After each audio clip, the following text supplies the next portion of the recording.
First thing I would like to talk about with the French Lops would probably be posing. Josh touched on it briefly with the posing. It's a commercial type animal, so you want those hind feet aligned up with the front of the hip aligned with the front of the toes. It says specifically in the standard, when posing the French Lop, the front feet should be resting lightly on the table. You still do want them kind of underneath the eye.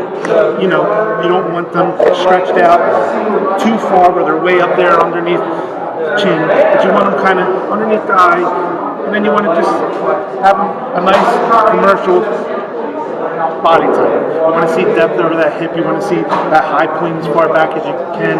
You want a big, massive, impressive animal. You want to see something that's nice, strong, heavy bone. By checking the bone, you want to look at that. You want to see the little tree trunks down there, straight, short, fat front legs. A lot of points aren't allotted to bone. It's only 10 points. Maybe you throw those 3 in for feet and legs because they kind of correlate together.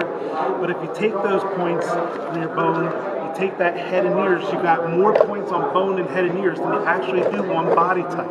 You got 40 points on body type, which is very important. But you got that bone that correlates with so many things, the proper body type.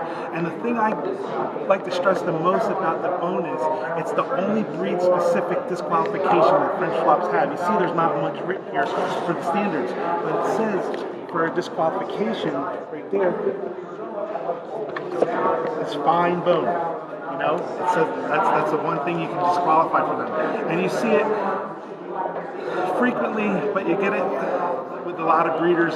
You see perpetual 6/8s or perpetual juniors. They kind of fall into that thing where they're just showing them their fine bone, they don't make weight. So you got 11 pounds as your minimum weight for senior bucks and senior does, but your maximum weight for juniors is 11 pounds.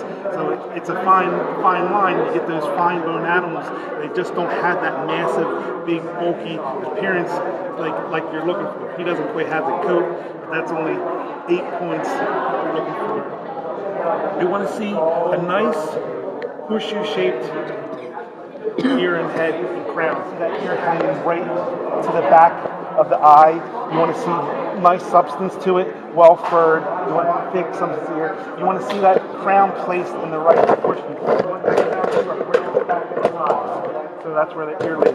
You want to see nice width to the crown. I like it. Sometimes you see some of the crown, the hair from the crown actually starts and comes down the ear. I kind of like to see that.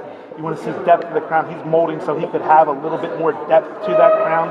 With nice width to the crown, and you want to see nice depth of the crown, this balance and length of the crown from front to back.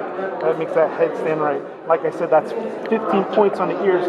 When you get 15 points on the head, you want to see as much width between those eyes as possible. Really nice, big, bulky head. You want to see a nice curvature to that skull. You don't want to just see a straight, flat, chopped off head. You want to see the curvature to that skull. You want to see a nice, well-filled lower muzzle. And put those together, like I said, you got a lot of points right up here. So a lot of times you see people just skip over, say good head, good ears, but you got a lot of concentration of points in just that head here. That's what makes a lop breed a lop, is those head and ears. So you want to kind of touch on them a little bit more.